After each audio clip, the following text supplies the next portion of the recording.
Halo guys, welcome di channel ini. Bahas apa kita hari ini? Ayo. Hari ini akan menjadi video pertama gua di channel ini. Gua akan membahas salah satu sejarah kelam dari Afghanistan. Sejarah yang sekarang dikenal sebagai salah satu pelanggaran HAM dari negara Afghanistan pada waktu itu. Kira-kira ceritanya tentang apa ya? Ayo belajar sejarah sama-sama. Suasana jalanan di Afghanistan sangat berbeda jauh dengan suasana jalanan di Indonesia. Jika jalanan Indonesia umumnya dikelilingi oleh rumah-rumah warga, sawah, pepohonan, dan bahkan sungai, sedangkan jalanan di Afghanistan umumnya dikelilingi oleh gurun pasir. Jalanan tampak tak berujung di tengah-tengah gurun pasir.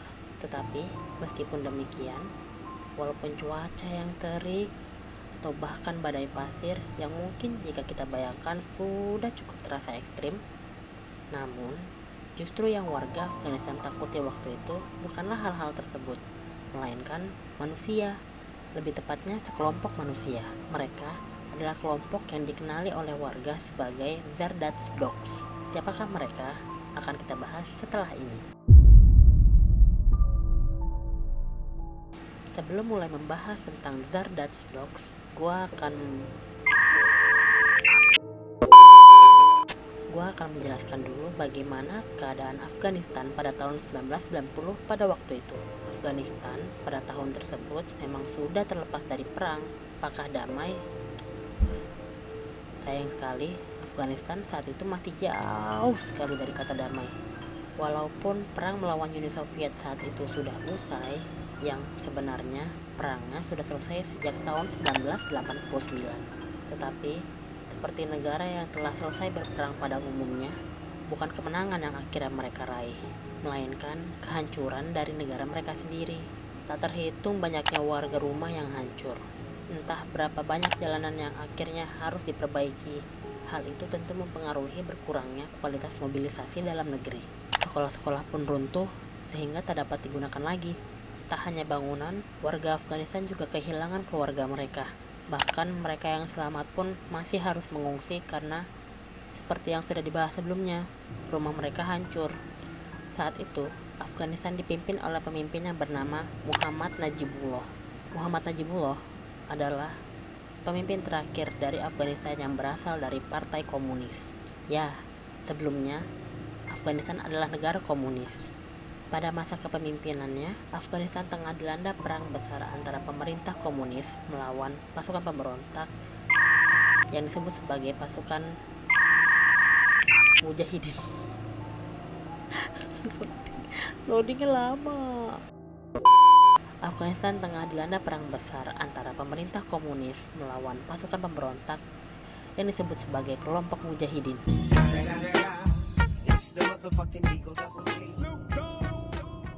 Kelompok Mujahidin saat itu didukung oleh negara-negara lain, yaitu Amerika Serikat dan juga Pakistan. Pemerintahannya yang saat itu sudah tidak punya lagi dukungan kuat dari Uni Soviet akhirnya melemah, dan akhirnya kelompok Mujahidin berhasil mengkudeta pemerintahannya pada tahun 1992. Najibullah dieksekusi secara brutal di akhir hidupnya oleh kelompok Taliban. Untuk detailnya mungkin akan kita bahas di video lain. Lumayan celah konten.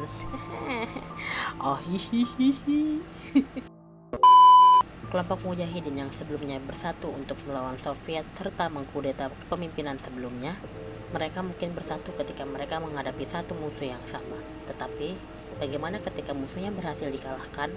Ketika musuh mereka akhirnya runtuh, pada akhirnya mereka justru berebut kekuasaan. Perang saudara terjadi di antara faksi di dalam kelompok Mujahidin. Dua di antaranya adalah kelompok Lembah Panjshir yang dipimpin oleh Ahmad Shah Massoud dan kelompok Hezb Islami Gulbuddin.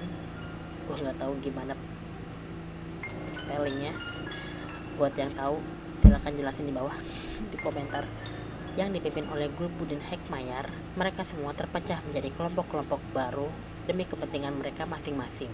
Dan di antara kedua faksi tersebut hidup seorang komandan Mujahidin bernama Abdul Sabur Zardat yang akan menjadi tokoh utama dari cerita yang akan kita bahas hari ini. Sebenarnya, Zardat adalah seorang pejuang. Dia adalah bagian dari kelompok mujahidin yang sebelumnya bertempur melawan Uni Soviet. Dia adalah anggota kelompok mujahidin yang dipimpin oleh Gulbuddin Hekmatyar. Di dalam kelompok tersebut pun, Zardat merupakan salah satu komandan lokal yang memiliki pengaruh yang besar. Secara khusus, ia memiliki wilayah kekuasaan di jalur antara Kabul hingga Jalalabad. Zardat menguasai pos pemeriksaan di sepanjang jalan tersebut. Namun, kekuasaan yang ia miliki tidak ia gunakan untuk melindungi rakyat, bahkan justru sebaliknya. Olehnya, orang-orang yang lewat akan ia hentikan sesuka hati. Banyak orang yang menyebutkan bahwa selama dihentikan di pos pemeriksaan, banyak warga sipil akan dirampok, diculik untuk dimintai tebusan, bahkan disiksa sampai dibunuh. Dari hal ini, Zardat mendapat julukan yang mengerikan, yaitu The Butcher of Kabul atau penjagal dari Kabul. Namun, tentu saja Zardat sebagai komandan ia tidak sendiri. Ia dibantu oleh banyak anak buah yang berada di bawah kepemimpinannya. Kelompok inilah yang akhirnya akan dikenal sebagai Zardat's Dogs. Julukan ini diberikan oleh warga, bukan julukan yang mereka buat sendiri.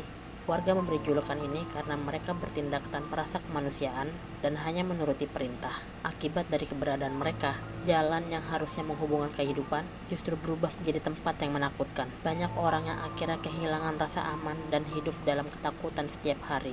Orang-orang yang hanya ingin pulang harus menghadapi rasa ketakutan setiap kali melewati jalan tersebut. Jumlah korban tidak pernah benar-benar diketahui dengan pasti, namun yang jelas, puluhan atau bahkan mungkin ratusan orang telah menjadi korban di jalanan yang seharusnya aman. Bagaimana akhir dari Zardat's Dogs akan kita bahas setelah ini. Setelah bertahun-tahun hidup di tengah perang saudara, situasi di Afghanistan perlahan mulai berubah. Kelompok Taliban perlahan mengambil alih di banyak wilayah, dan Abdul Sabur Zardat memandang perubahan ini sebagai ancaman yang besar. Sebelumnya, saat negara sedang kacau, Zardat memang memiliki kekuasaan. Namun, ketika kekuasaan perlahan-lahan diambil oleh pihak lain, posisi mereka tidak lagi aman. Zardat sangat memahami bahwa jika ia tetap tinggal di Afghanistan, cepat atau lambat, ia akan ditangkap oleh penguasa yang baru. Atau bahkan, ia bisa menjadi target balas dendam dari orang-orang yang pernah menjadi korbannya. Oleh karena itu, ia memilih untuk melarikan diri. Meninggalkan masa lalunya sejauh mungkin, Zardat pergi menuju London. Di sana, ia mencoba hidup seperti orang biasa dan menyembunyikan identitasnya.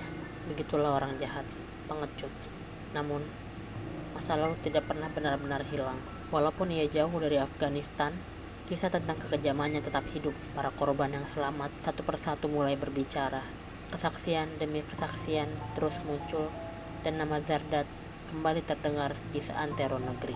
Walaupun selama beberapa waktu rencananya berhasil dan tidak banyak orang mengetahui siapa dirinya yang sebenarnya, perlahan informasi tentang dirinya yang buron mulai muncul. Di London, ia bertemu dengan beberapa orang yang pernah mengenalinya di Afghanistan. Beberapa orang mulai mencurigai identitas dirinya yang sebenarnya, dan kecurigaan itu mulai terdengar di telinga pihak berwenang Inggris. Kepolisian Inggris mulai menyelidiki dan mengumpulkan bukti mengenai kebenaran akan keberadaan Zardat di Inggris, mencari saksi, dan mencocokkan identitasnya dengan kejadian-kejadian di masa lalu. Tentu saja proses ini tidak berlangsung dengan cepat, karena kejadian tersebut terjadi di negara lain dan sudah terjadi dalam waktu yang cukup lama. Namun, bukti demi bukti yang dikumpulkan mengarah pada satu kesimpulan, bahwa benar orang yang hidup dengan aman dan tenang di London pada saat itu adalah sosok yang dahulu dikenal dengan nama Zardat. Zardat lari dari Afghanistan ke Inggris pada tahun 90-an, namun ia baru ditangkap oleh kepolisian Inggris pada tahun 2005. Penangkapan itu menjadi awal dari proses panjang di pengadilan, dan untuk pertama kalinya Zardat harus menghadapi masa lalunya sendiri. Namun kali ini bukan sebagai seorang penguasa jalanan, tetapi sebagai seseorang yang diminta untuk mempertanggungjawabkan perbuatannya. Dari kisah Zardat kita bisa belajar, sepandai-pandainya tupai melompat, pasti akan jatuh juga. Sejauh apapun kalian kabur setelah kalian melakukan hal buruk, insya Allah kalian akan tetap tertangkap selama penegak hukumnya berjalan dengan adil.